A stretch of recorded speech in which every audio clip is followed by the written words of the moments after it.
کے رشتے۔ پرانے زمانے میں ایک گاؤں تھا جہاں کے کنویں پر ایک دن ایک عجیب سا واقعہ رونما ہوا۔ ماجرا کچھ یوں تھا کہ جو ڈول بھی کنویں میں ڈالا جاتا پانی نکالنے کے لیے تو ڈول واپس نہیں آتا تھا اور صرف رسی واپس آ جاتی۔ گاؤں کے سارے لوگ پریشان اور خوفزدہ تھے کہ آخر یہ ہو کیا رہا ہے، اندر کوئی جن جنات ضرور ہے جو ایسا کر رہے ہیں۔ بالآخر یہ اعلان کیا گیا کہ جو بھی اس راز کا پتہ لگائے گا کہ یہ پانی کی ڈول واپس کیوں نہیں آتی تو اس شخص کو اس کام کا بھرپور انعام دیا جائے گا۔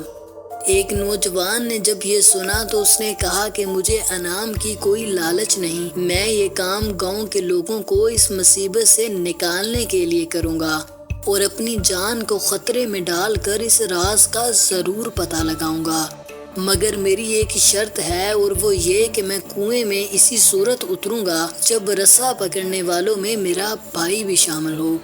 گاؤں والوں نے اس کے بھائی کو جلدی بلا لیا۔ ڈول کو ایک بار پھر رسی سے باندھ دیا گیا اور اس نوجوان کو اس ڈول میں بٹھا کر ڈول کو کنویں میں اتارا گیا۔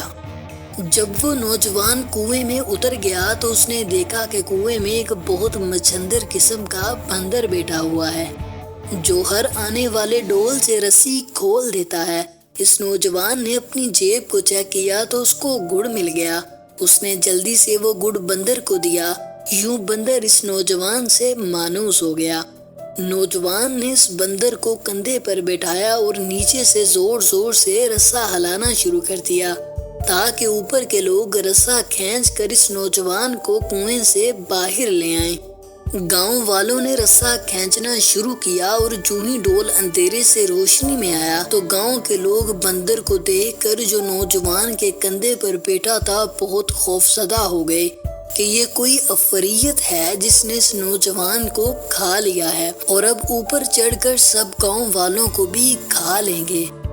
سب لوگ رسا چھوڑ کر سرپٹ اپنے آپ کو بچانے کے لیے بھاگ گئے، مگر اس نوجوان کا بھائی رسی کو مضبوطی سے تھامے اوپر کھینچنے کی کوشش کرتا رہا اور آخر کار اس نے اپنے بھائی کو کنویں سے بحفاظت نکال دیا۔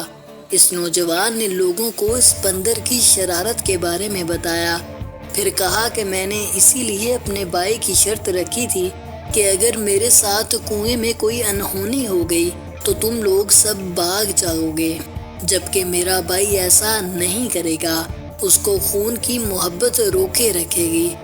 یاد رکھیں کوئی لاکھ اچھائی کرے مگر خونی رشتے آخر کار خون کے رشتے ہی ہوتے ہیں، ان کی قدر کیا کریں۔